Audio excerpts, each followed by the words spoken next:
Hello and welcome to Behind the Traffic, an introduction to SEO strategy.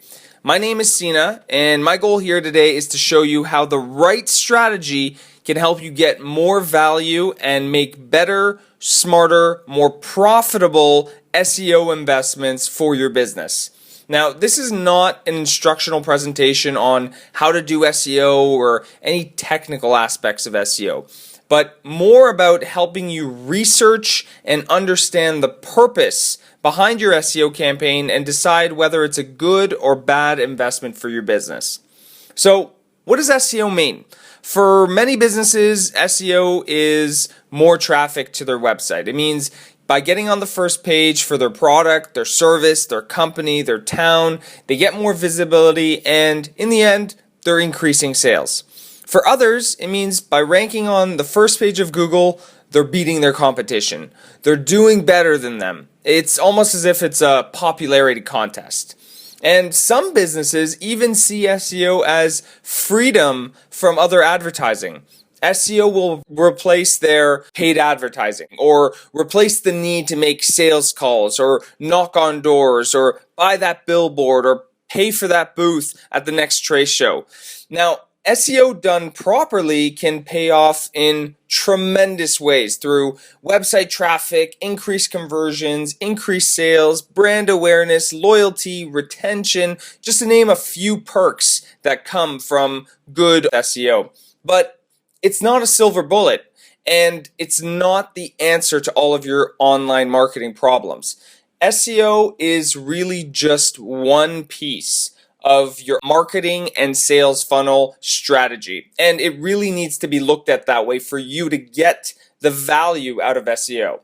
I hear a really familiar story all the time. Company A decides that their website needs more traffic. And what they're usually saying is, we need more leads, we want more sales.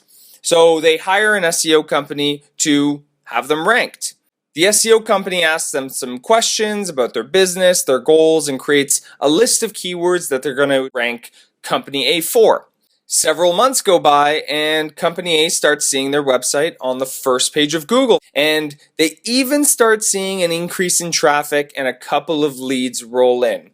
But what they don't see is the increase in sales, or at least to the level that they expected in order to justify the cost of SEO each month.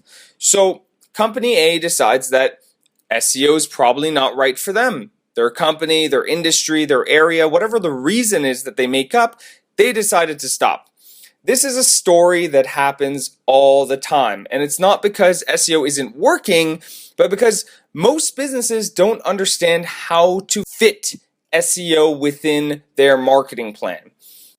All they know is that they want to see their website rank for keywords that they think their customers are looking for. The worst thing that these companies do is that they don't ask any questions. They don't really understand the reason behind the decisions that they're making or the decisions that the SEO company is making, and they feel it in their gut that this is not the right move. They know it's not exactly what they should be doing right now. But the allure and the promise of seeing their website on the first page of Google causes them to make a risky and uneducated decision. So they take a chance. They roll the dice and start spending hundreds and thousands of dollars every month on this promise of sales and salvation. So tell me, does this sound familiar? Has this happened before? Because it's happened to me. Maybe not with SEO, but in other areas of my business, I've put so much faith, so much trust in the potential of something that I didn't take the time to understand what it was and the impact it would have on my business so that I could develop a strategy around it. I don't know about you, but my business doesn't have money to waste on marketing.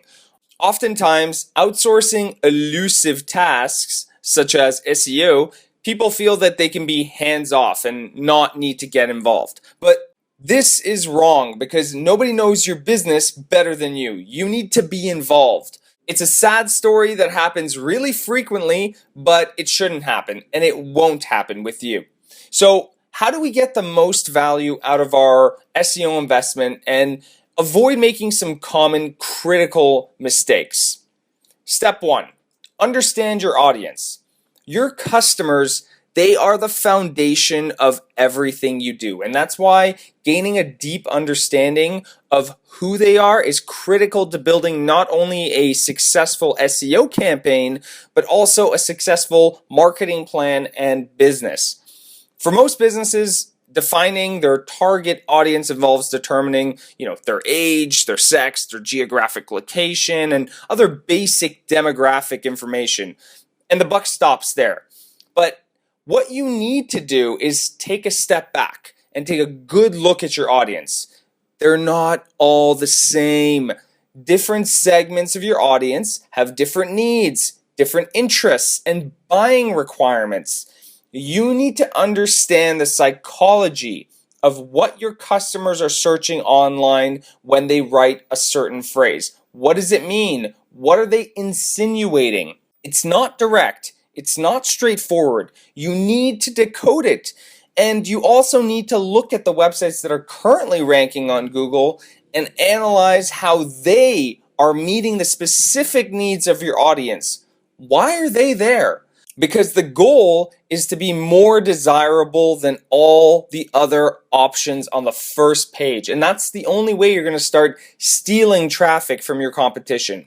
It's going to be this information, this understanding of your audience that will lay the foundation of your keyword research, your content strategy, your content promotion strategy, and all of your other marketing campaigns that are going to support your SEO campaign. Step 2, be honest about the results you want to achieve. I feel like so many businesses, they set these objectives, these goals for their SEO campaign that just don't make sense. Traffic, visitors, exposure, these are all byproducts of the results you want to achieve. At the end of the day, we all know it, we don't have to hide it, we all want sales, we want to make money. Traffic is not the goal. So be honest about what you want to achieve specifically. And when I'm talking about specifically, if you sell multiple services, you sell multiple products, which one are you trying to sell through Google rankings? Don't say you want to sell it all. You need to have focus. You need to have laser focus to be successful in your SEO campaign, because SEO might not be right for certain segments of your audience. It might not be right for certain products or services that you're selling. So you need to understand that maybe there's a product or service that is more fitted for SEO and another that isn't. And you need to focus your energy and, more importantly, your budget on what's going to provide the greatest return on investment for your business. Step 3, keyword research. Now, there's some technical aspects of what makes a keyword more attractive for SEO, like analyzing the backlink competition from ranking websites. But if the underlying reason why you're choosing a keyword isn't correct, then no matter how attractive a keyword is technically, it's not going to provide any value to your business. A good keyword strategy looks at the psychology behind the keyword. What is the person actually looking for when they search this phrase? What is their need? What are they insinuating? And is it in line with the goals of your business? Because if you noticed, we just worked through steps 1 and 2 to decide the most strategic keywords for our business. That's why understanding your audience, their needs, and then aligning that with the goals of your business. What do you want to achieve? What keywords relate to your business objectives? And these are all things that you can start doing right away for your business. You don't need to hire an expert at this point because you are the expert of your own business. So, for example, let's say you own a clothing company in New York City and you want to start doing some SEO. You could either spend a lot of money and try ranking for something like Clothing Stores New York and get a ton of traffic and maybe a few sales, or you can break down the keyword to target the specific needs of your audience and go for something like men's dress shirts, New York City, which would get you a lot less traffic, but at least you would have an understanding of the specific need and interest of your customer and an opportunity to send them to a page which connects with those needs specifically increasing your chance of conversions and sales. Step 4. Map out the path users take from the search engine to your website and beyond, and make sure that you have the right marketing assets in place to support their journey. Like I mentioned, SEO is just one piece of your sales and marketing funnel. So by mapping out the journey your customer takes from the search engine to your website, and after they leave your website, you can make sure that what you're presenting your audience is consistent with their needs. Now, for the most part, SEO is used for acquisition. It's an initial point of contact with a potential customer.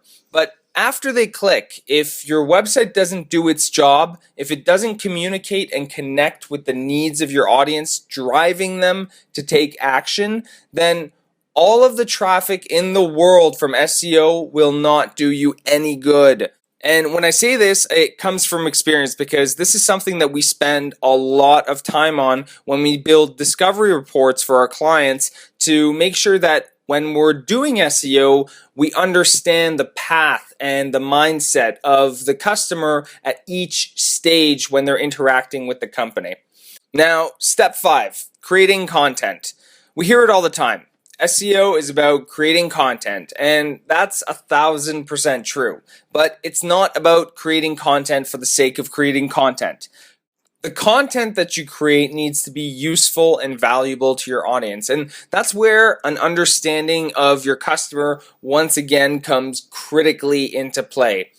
Businesses, it's really unfortunate, they're being told that you need to put out more content, and the more content that you put out, the more chances you have of being found. But what businesses aren't getting is a guide to why they're creating content and who they're trying to reach with their content. Content should be used as a tool to engage your audience by providing them with useful and valuable information that takes them on a journey with your company, building a relationship, building trust, a relationship that eventually leads to an opportunity and a potential for a sale. We're coming to an age of disengagement where people are paying less and less attention to content that isn't providing them value. So businesses who are able to put themselves in the different shoes of their audience and create content that is specific to their needs and distributed in a targeted way are going to have the most success, not only in content, but in their marketing, SEO, it doesn't matter, all around. And that brings us to step 6. Content promotion, building backlinks. Backlinks are a major part of SEO, and I said I'm not going to get too technical, but here's a light explanation of what a backlink is for those who don't know.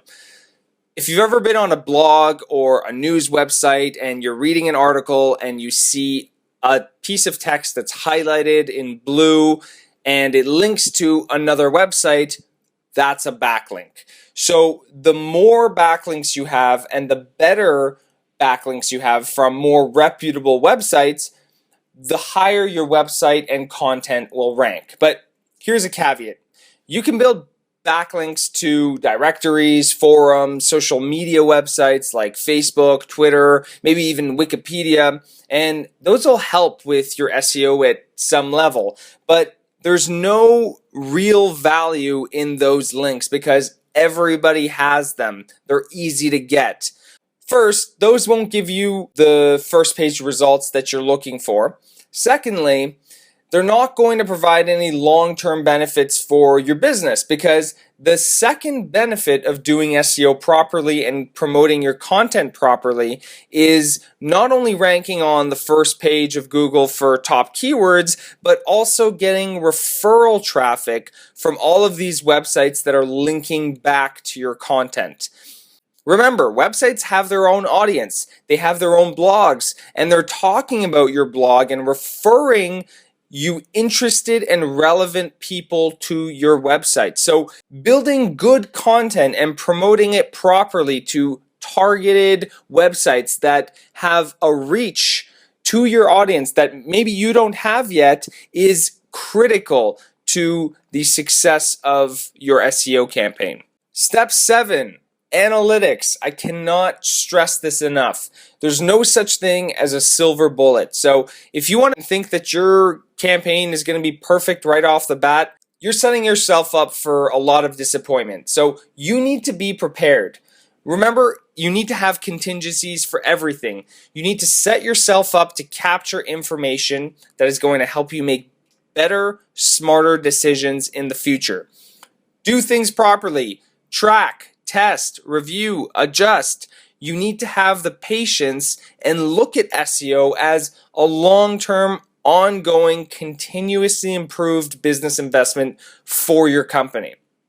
Now, some closing remarks. I didn't talk too much about on-page SEO or technical jargon like meta tagging and anchor text distributions because all of that stuff is really irrelevant without the right strategy. You can hire somebody who can execute the technical stuff. What's difficult and therefore most valuable is finding a company that understands your business, your customers, and a place and purpose for your SEO campaign within your sales and marketing funnel.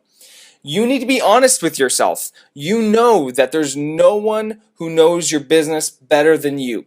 Think about how long it's taken you to get to this point today. Think about how many struggles, trials, tribulations you've had to go through to get to this point today. Does it make sense to hire someone who's supposed to do a very integrated and important task for your business without them knowing the big picture of how it all works together? Every client we have here at Happy Box has gone through an extensive discovery phase with us so that we understand every aspect of their business before asking them to invest a single dollar into marketing. Well, that wraps up our presentation. Thank you so much for your time. This has been Behind the Traffic with Sina Fack. If you have any questions, feel free to email me and I would be happy to answer them for you. Have a beautiful day.